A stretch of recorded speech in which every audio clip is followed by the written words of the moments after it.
It should be that the compassion, the sympathy, the empathetic side is something that us blokes particularly have got a long way to learn, and I'm absolutely invested in dealing with that, which is of course why you then went on to start the Wingman Project as well. And just tell us a little bit about that. Yeah, absolutely. Just before I tell you about that, there's just a couple of comments that while you were talking that I kind of want to add.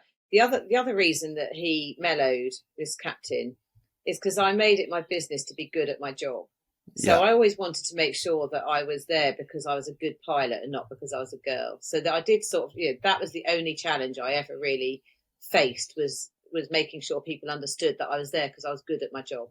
And the other thing is, I don't think all men are like that. There are a lot of amazing men out there who are brilliant at raising their children and teaching them skills and all that kind of thing. So I think that, yes, there are definitely men, and I would imagine women as well, who just don't really show an interest in their children. And it's so easy, isn't it, to let your kids go and play their computer games after school because that keeps them quiet and gives you space. But actually, I think for me, that's where what we need to change is just parenting generally. I think should be less computer game centric than I've seen it become with a lot of people I know who have young children now. But that's probably a topic for another day. But Wingman Wingman really was just it just happened. And the more I look back on it, and the more I realise how little we actually planned anything, the more I just think, how on earth did we take that risk, and how on earth did we manage to do that? And I suppose it's like lots of things I've done. How on earth did we build a house with 3 small children? Well, when we were flying around at the beginning of 2020, when I first heard about this virus in China, I just thought, it's another SARS, or like a lot of us did. I think we all thought it would be confined to China. But as the news started to spread and the virus started to spread, I felt that it was really significant, and that I just had this impending sense of doom, I suppose. And I just thought, I don't know, I don't have a good feeling about this. I don't think it's going to end well. And so of course we got sort of closer and closer to what we now know was lockdown. And as I was flying around just those last few days that I was flying, flights were getting empty, and we didn't have, we were only carrying probably a third of our passengers. Flights were getting cancelled all over the place. The streets were starting to empty.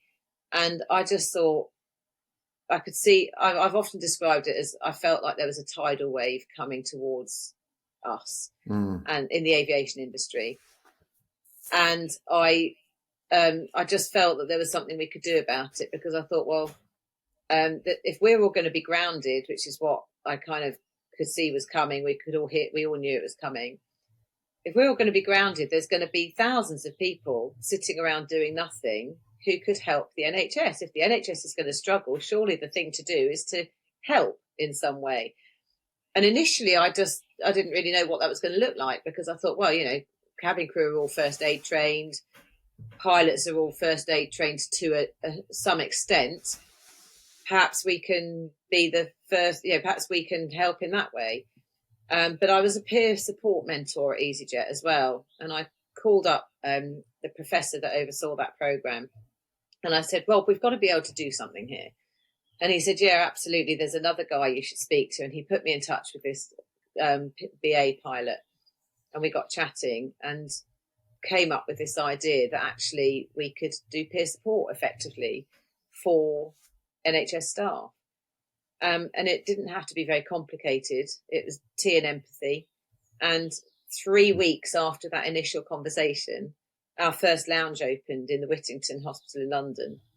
Wow. And it was just a case of persuade the hospital to provide us with a space that's big enough for social distancing to happen, and then send in uniformed crew to go and serve people tea and coffee and just sit and listen or chat to them. So a psychologist would probably call it distraction therapy. So they would come in the lounge and they'd talk about holidays and flights and things like that. And obviously in the meantime, in that 3-week period, lockdown hadn't actually been announced yet. I was on my days off and I had called up my base captain. I'd been rostered for a flight to Italy, and I said, I'm not going to operate that flight because I'd seen the news in Italy, and my husband has diabetes, and he wasn't shielding yet because that wasn't a thing, but we were aware that he was vulnerable. And I called her up and said, I'm not going to come down to London and operate that flight. Is that cool with you? And she said, absolutely, 100%. So many flights are being cancelled. There are loads of pilots around Gatwick that will operate that flight instead. Just stay where you are. And I never went back to Gatwick. I never went back to my job because in the meantime, lockdown was announced and everything else that happened since took place. But that first lounge opened, and when we decided to do this, I had basically smashed up Workplace and just spammed it with we've set up this idea. If you want to get involved, please email your details into this Gmail address that I'd just made up. And after 3 days, I had 750 responses that I was transferring onto a database or onto a spreadsheet. And I just couldn't keep up with it. So I called up my friend Esther, who had been a Flybe. She'd been working for Flybe, which had obviously collapsed earlier in the year. Mm. And I knew she was kind of kicking around a bit, and I just phoned her up and said, I don't suppose you want to help me with this, do you? And so she became the first person that got involved in Wingman on a practical level, and the numbers just went up and up and up and up and up. And we opened one lounge, and then we opened another lounge, and then we opened another lounge, and so it went on. And within a couple of months, we had 4,000 people across the country who'd signed up to help. That number grew to 6,500, and we opened 104 lounges across England, Ireland, Scotland and Wales. We'd opened 2 lounges in New York City, which were at the medical centres that served, they were called Jamaica and Flushing, and they served JFK and LaGuardia airports. So we had Wingman USA. We were talking to people in New Zealand about doing the same thing there.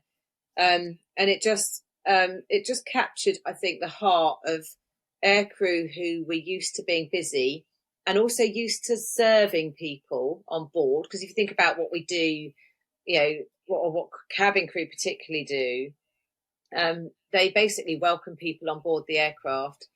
They don't know where they're from or who they are, but they're all welcomed equally on board the aircraft, and then they are looked after until they get off at the other end, as long as they behave themselves, obviously. And, and pilots, when they come out of the flight deck, do the same thing. We're interested in saying hello to people and talking to people. And it was the same premise, really. It was like, come into the lounge, let's make you a cup of tea, sit down, take the weight off your feet for 5 minutes, just come into an environment that is different from and much more relaxing than what you're facing in your wards, which was basically death on a scale that they had never experienced, seen before, and not trained for either. So people were losing 11 people on a shift, and that was just not something that anybody had ever anticipated, being part of. Yes. So to come into the lounge, it sounds like a really, I know early on my husband said to me, I don't get it, surely this is just an exercise for pilots to put their uniforms on and go and show off in front of people. And I said, no, it's not that. It's the fact that we are serving people who are used to serving other people. That's in their nature. So we're saying to them, let us put an extra blanket of care around you for the time that you need it. And that's that was as simple as it was. And because of the hospitality industry grinding to a halt as well, we were given plants and we were given flower walls and balloon arches, and Bose gave us 8 sound systems, and another sound and vision shop lent us a load of equipment. We got banners put up, and one of our founding sponsors, Golke Media, to date has given us something like £12 million worth of newspapers, magazines and luxury items to distribute in lounges. And it just captured the heart of people who wanted to do something but didn't quite know what they were going to do otherwise. They maybe couldn't make scrubs or whatever, but you can you can get out of bed in the morning, put your uniform on and go and help for a few hours. It gets you out of the house. And I think that's what appealed to people was, of course, they wanted to be part of something because it put them back in an environment they were used to, which was meeting up with other aircrew and working with the public. And that's what people do when they're on a flight. So, so we created as well as looking after NHS staff, we created our own aircrew community effectively, where we all looked after each other. And I think that was really crucial for a lot of people as well, because people like me, my only contact really with people in the aviation industry was the people I was talking to every day about lounges. And even now, I don't fly anymore. So my contact with the aviation industry is either through the other work I do, or when I get on a flight to go down to London, or when I'm talking to people about Wingman and I'm meeting pilots and flight attendants and crew who've been involved in that or not been involved in that but have heard of it. And it keeps me connected to the industry that I loved and I'm not necessarily fully left yet. So it just with every pun intended, it just took off.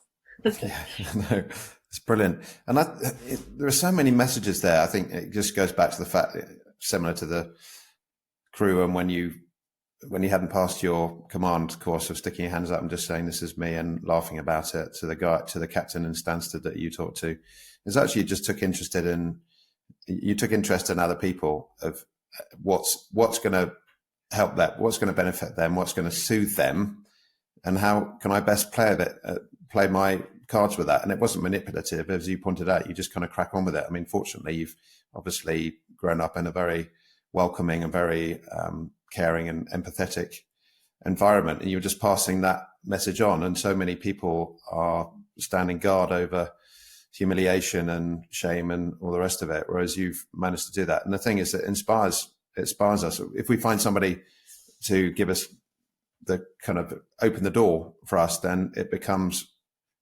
just snowballs, doesn't it? It snowballs. And I think this is the thing at the moment, when we're so easily disconnected from each other. Well, I would say we're very easily connected through social media, but very, very easily disconnected. I mean, a classic thing, my kids are upstairs, younger than yours, but instead of being bored like we were when we were young, I'd go out on my bike and just roam the streets, and you'd end up, learning to socialize. You go to the park on the swings and you get to know more people, whereas the kids are never bored. They're on social media. So the inclination is not to go out. I mean, fortunately, my kids are quite sociable, but I see why there's no need to do that.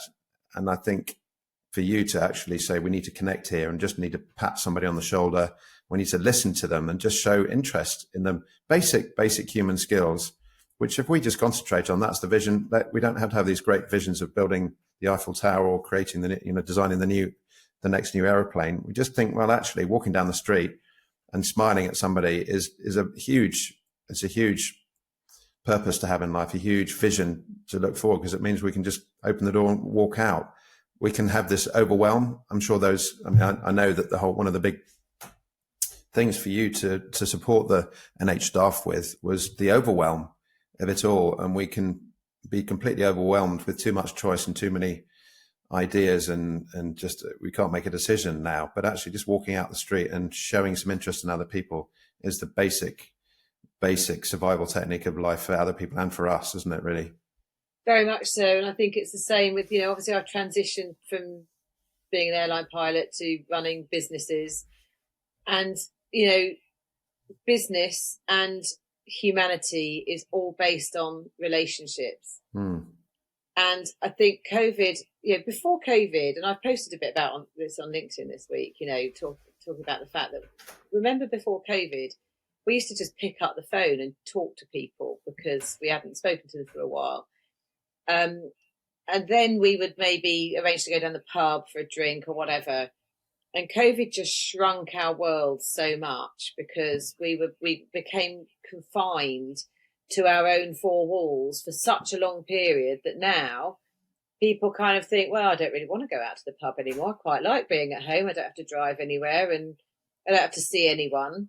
And it's not in any way surprising to me that there's huge mental health issues because nobody talks to anyone anymore. Nobody goes and offloads that sort of the day-to-day stuff we don't offload it with each other anymore. They were talking yesterday on the news about nightclubs maybe closing because students don't go out drinking anymore, and they said it's because of the cost of living crisis, which it is, but I think it's also because people just don't want to go out anymore. And I think we've got to, notwithstanding the benefit of digital communication and Zoom and being able to have this interview, for example, when I'm in the north of Scotland and you're in the south of England, notwithstanding all of that, we've got to stop relying on Zoom, and you and I need to meet up and have that coffee sometime. Definitely. Rather than go, we'll just have a Zoom, because it's the human relationships that we build that they give us so much. You learn so much more from sitting over the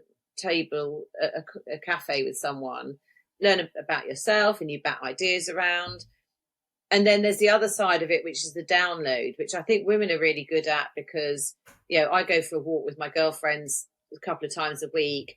We go and walk the dogs together and we just talk crap. But it's the sort of crap that we just get out of our systems, and it stops them being it stops a small thing from becoming a big thing, because we've just gone, this thing happened today and it just really annoyed me. And then it's gone. And It doesn't build up into a big thing. Yeah. And I know a lot of guys might do that at the golf course or whatever, but a lot of guys don't do that. And a lot of the activities that people do are insular. So, you might go running, great. You might go cycling, great. You can't talk to somebody when you're doing that. So there are very few opportunities for men to just go and meet other men and just talk shit with them, basically. And that's what I think we've got to get back to doing that, and show that interest in people. And also, from time to time, and since we first spoke, we've sort of thrown text backwards and forwards sometimes. And what you're really doing then is checking in with people. And I don't really love the whole text-based society thing. I'd much rather see somebody.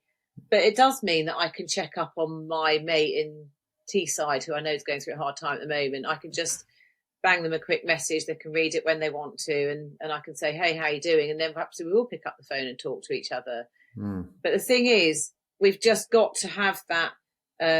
We've got to stop being so lonely. And,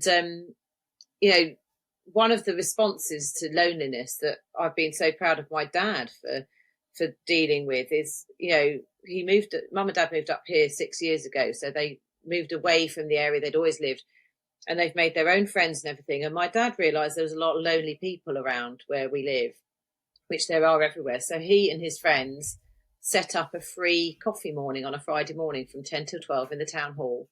And it's just free for anyone to go to. That's wonderful. And the first week, 7 or 8 people came, and most of them were people like me who were like, yeah, let's come and cheer you on, Dad. And now they have 80 people going on a Friday morning to this coffee morning, because they just want to go and chat, and they just want to go and be with other people. So I think we've got to learn how to be with people again. I think you're right, Emma. That's how you change the world. You change your own little corner. You change your own little corner of it. Sorry, I spoke over you there. But it's about making changes in your own little corner of the world, and that's what grows. Yeah, well, you and me, exactly. So for me, that's what I talk about in terms of spiritual intelligence. Emotional intelligence is understanding our neurons and why they're firing, why the oxytocins and the dopamines and the endorphins and adrenalines and the norepinephrines and all those bits and pieces are firing inside us. Why being aware of how we're feeling, why we're feeling, and being able to regulate and all the rest of it. And then you move on to the ability to communicate and build better relationships, support people, collaborate, deal with conflict, etc., which is tied up with emotional intelligence. But I move that further into kind of the spiritual thing, because in the old days, we could not survive without each other, and we cannot survive without each other now. But because in the old days, we'd have to find a specific role, because somebody would be the physical person going out and capturing the beasts or killing the tribes member. The other person would be more creative and, making the home or whatever. We absolutely needed that. Whereas now that definition isn't needed so much. But in order for us to survive, let alone even to thrive now, we've got to connect with each other. And social media is a brilliant thing. I absolutely think it's fantastic, but we need to educate ourselves a little bit about it and start to understand, what's the basic thing of changing the world, and it's connecting. Absolutely. And I think you understand that intrinsically. I do. I think because at the end of the day, if we can't enjoy our lives, we don't have the capacity. Like you talk about the bucket is not big. If we can't enjoy our lives, we're in emergency mode, fight and fly response, sympathetic nervous system. We don't have the parasympathetic nervous system kicking in, saying, well, let's rest and digest. Let's just have a bit of a lovely conversation with a friend walking. I'm trading. I stopped drinking in September, and it's a very interesting one because it's created a bit of an alarm with plenty of my friends. But I'm trading going out to the pub and drinking with the lads now. So let's go for a walk. Let's go and have a cup of tea together. And yeah, slowly, that's having an impact. And we don't feel as though the only way we can communicate is slap each other on the back on the rugby field or the cricket field, or go and get pissed in a pub. So yeah, I mean, I'm finding it hard. It's really funny that, isn't it? Mm-hmm. I just find it really funny that if you gave up smoking, people would just go, yeah, I get that. But if you give up drinking, it's like, oh my God, something awful must have happened in your life to make you want to give up drinking. Exactly. You're bad luck. Just don't bad luck at the moment, thanks. Yeah. Oh, what a shame. Absolutely. And you know, the other thing is that that social media can't do for us, and I think this is really, really important, and it's changed a lot in the last few years, is you can't hug on social media. And actually there are chemicals that are released in you when you hug someone, when it's consensual hugging and all the rest of it. But I used to find when Jim was away if Jim was deployed, for example, he'd deploy for 4 months or 6 months or whatever, and the kids would be up here at boarding school, and I could go for days and days and days, especially actually if I was on standby and days off and not sort of seeing anyone in that time. You know, I'd go out and walk the dog and I might bump into people in the woods, but no hugging. And sometimes you just need to hug someone. And not in a predatory way or anything. So I would actually go over to my parents a lot just so I could get hugs, because they're really great huggers. And I grew up in a huggy family. So, and I think actually the power of that touch is really important. And, you know, when I was working, if I was working late or early or whatever, I would be up in the morning before Jim would wake up. And then I would be in bed much earlier than him in the evening. And you could go for some period of time, I would sleep in a separate room so I didn't disturb him. And we stopped doing that because just that closeness, sleeping in the same bed next to each other, it mattered. It actually really mattered. So I just think we need to carefully and consensually hug more. Yeah. Yeah, I think absolutely. I do that with my children. I'm a very huggy person as well, and I'd be this is not showing off in any way, but I've been very sporty, and I've got a good physique, and I sort of represent what people might see as an alpha male, even though I don't see that particularly. But going into a sports team and being the one that opens up and offers the empathetic ear and the hugging, is people find that a bit uncomfortable. I think, it's not predatory. They find it a little bit uncomfortable. And I think, I'm trying to lead that way. I'm certainly trying to do that with my children. That's mindset though, isn't it? And when we lived in New Zealand, there's a big problem in New Zealand with mental health, because apparently it's down to lack of selenium in the soil. But when we were living there, they did this massive campaign about bipolar disorder. And Dan Carter, who was an All Black, led the way with, he was on TV, absolute god in New Zealand because he's an All Black, and he's like, I've got bipolar disorder and I take this to manage it. And suddenly everybody went, oh, actually it's okay to talk about mental health. And that's where we've got to get to still. It's amazing that and I know that suicide is something that we've spoken about a lot, particularly in men. We've got to get to a place where men don't find it uncomfortable to talk about what's going on with them. We've got to create safe spaces where men can say how they're feeling without feeling judged and without being put down, and this is why I don't talk about, yes, we need equity and inclusivity in workplaces, but it's not at the expense of disenfranchising all the amazing men that we work with. It's not about putting one gender down to give the other gender an equal place at the table. is an equal place at the table. We all deserve to be there. Yeah, you're right. That's, again, it goes back to the fact that we're humans, humanity. It's not about what we look like or where we come from. It's all about humanity. We need that. And there are so many medical sciences studies to say that isolation is the biggest killer. Not only is it taking your life at the end, but it's the breakdown of the immune systems and the heart, cardiovascular, cancers and all that sort of stuff. It's so intrinsic. And I think, we've got to build those connections with each other. And the easiest thing, well, for most of us, blokes, is just to stick in the background and isolate. We've got to get to a place where men are able to talk about the things they're struggling with and get help, and without it sort of in any way impacting on anybody else's or their own image of whether or not they are losing any of their masculinity. You don't lose masculinity by talking about your problems, or talking about the things that are keeping you awake at night. In fact, I would argue that it makes you more of a strong man to be able to tap into that side of you and go, okay, well, I know that this is something that I need to just sort of talk to someone about. And it doesn't have to be a professional counsellor or therapist. It can be your mates down the pub, but you do need to talk about it. And I know that's easy to say as a woman saying that, who talks to her friends all the time about stuff. But, there shouldn't be a case where anybody is in a position where things are so bad they can't talk to somebody about what they're going through, and that's so bad that they feel they need to end their life.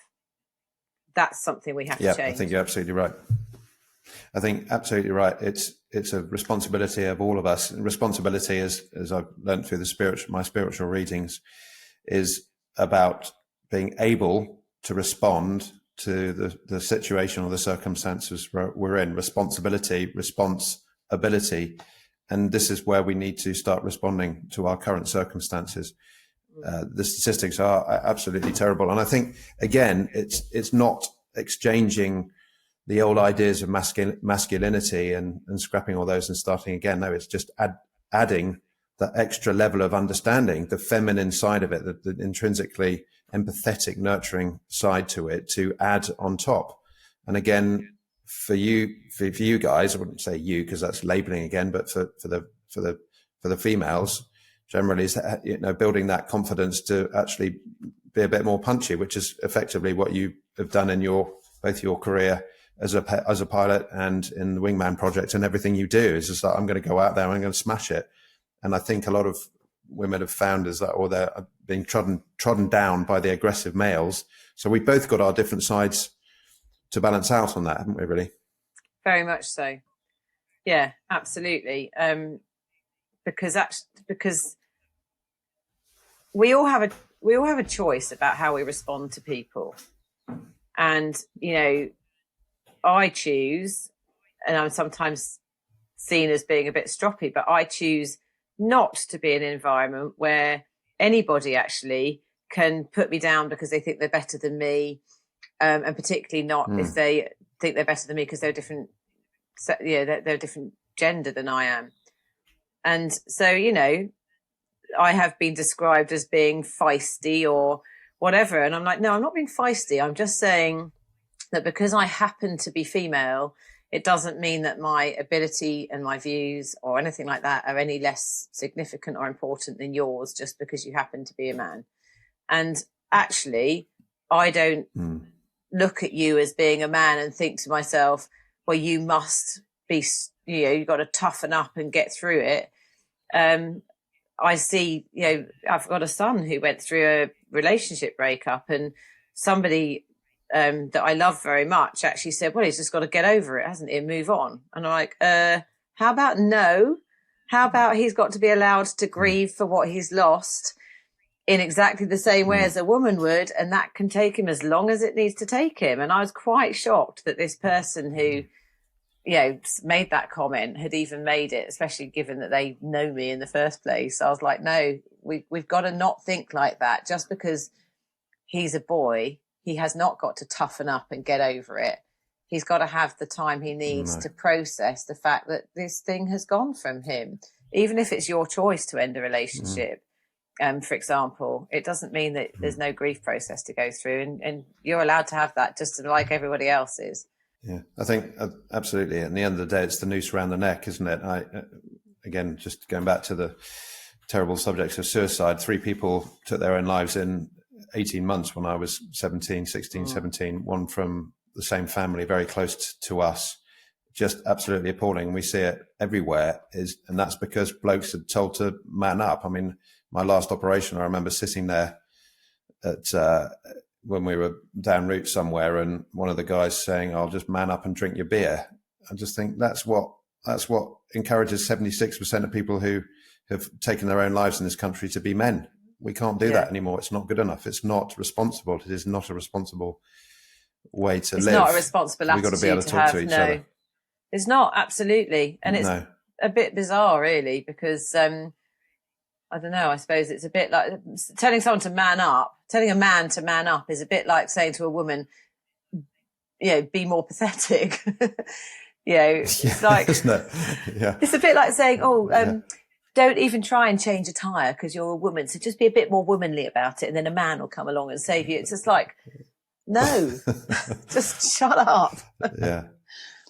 I know. Yeah. I know, it's ridiculous, but it's such an important dialogue. I mean, we come from 2 different perspectives, of course, but we are also linked with the fact that we are pilots, but we're linked in the fact that we're human beings. It's really important. So when are you going to get back in the cockpit?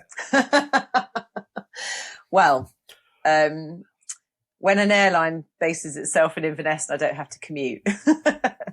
Or if you get me a job in your private jet world, I'm actually... no problem. I might end up flying E7 for the Air Force, but that's a work in progress at the moment. Wow. Wow. And I did notice that Titan are recruiting at the moment, but the problem is at the moment I'm not current, so nobody's interested in people like me who've got no currency. So there's a lot of other people out there who are looking for jobs. So I don't know. We'll see. I'm not saying it'll never happen, but I don't want to go back to that commuting lifestyle again because it was rubbish. Frankly, it's too hard, and I'm not going to change where I live. So that's the compromise I've made is I'm going to live where I want to live, and I'm not going to fly at the moment. But if E7 ever actually comes into fruition. And potentially this route back into flying comes about, then who knows? Never say never. No, well, I love that. And at the end of the day, being an enthusiast, you've got so much on your plate. You're a sought after public speaker. You've got the Wingman Project, which I know might be evolving into particular other areas, and we need to get together on that as well. And we'll definitely talk about that a little bit more. And you've also written a book, for goodness sake. I mean, is there anything else? Have you got a title for it yet? Yes, we've hit on a title. I think it's going to be called Unfurling My Wings. So when I wrote it, it was called Folding My Wings because it came out of the blog post I wrote when I stepped away from EasyJet, which 140,000 people on LinkedIn read, and much to my surprise. And but Folding My Wings sounds a little bit like I'm dead. So we decided it wasn't the most inspiring title. But Unfurling My Wings, I felt it had to have wings in there somewhere. And I think we're going to go with Unfurling My Wings. And I'm meeting my publisher for a cup of tea in a couple of weeks' time. Face to face, one on, full hugging, cup of tea conversation. Brill. So, that, and then basically once the package of it all is done, then I think it'll be probably end of March, it'll come out. So watch this space. Well, that's going to be that's an amazing read. Unfurling the Wings, I think that's brilliant because that shows potential. That's all about human potential, isn't it? Knowing it's there. Let's really launch. Let's launch off the end of the runway of potential and head off to the destination of our dreams and fly high and fly far. I think that's a brilliant message. Well, this book is about how I got here. Sorry. Yeah. This book is about how I got here. I think there's another one coming about where we go to from here and why. Oh no, I need to catch up with you. I need to get my first one out. We're in healthy competition. It's not a competition, Ben. No, it's not. No, but it's healthy, isn't it? It's like playing in a good sports team together. We inspire each other and keep going. And you are definitely an inspiration to me. And there's plenty of people here I mean, everybody listening to this are going to be inspired by you, and they're going to want to get hold of you. So where do we get hold of you? You get hold of me either you can email me at emma@henderson.com, or you can give me a call. My number is splashed all over the internet if you look me up. You can just give me a call or a text. I'm happy to give the number out, or my website is www.emma-henderson.com. But to be honest with you, if you Google Emma Henderson EasyJet, you'll just find links to me with Project Wingman and what I did with Inside the Cockpit and things like that. So you'll just find your way to me. But my number's brilliant. Not something I keep private. I don't always answer the phone, but if you want my number, contact Ben and he will give it to you. Yeah, perfect. Now, I'm the same. At the end of the day, it's about inclusivity, isn't it? There's nothing worse than seeing all these messages splashed across everywhere saying exclusive this and exclusive that. I mean, it's so that brings into our message of isolation and things like that. Anyway, Emma, you got to go off for lunch with your mummy and daddy. I'm going to go off for a walk with my old school buddy and chew the fat with him. And it's wonderful. Brilliant. But anyway, thank you so much for coming on. Thanks for having me. Enjoy the rest of your day. And I know that I'll speak to you very soon. Yeah, definitely. All right, Em, take care. Cheers, Ben. Take care. Bye. Wow, what an amazing conversation with the wonderful, wonderful Emma Henderson, MBE. She really is one of those special people that is doing everything she can to find the very best in herself, and then naturally just going on to support other people to find the very best in themselves. It's an incredibly important message, I think, particularly in the modern world where we are facing so many new challenges. So anything that you can add to that conversation would be so beneficial. Please leave your comments in the box below. And in the meantime, I wish you all the very best, and I look forward to seeing you in the next episode. And please remember to keep it in the greens.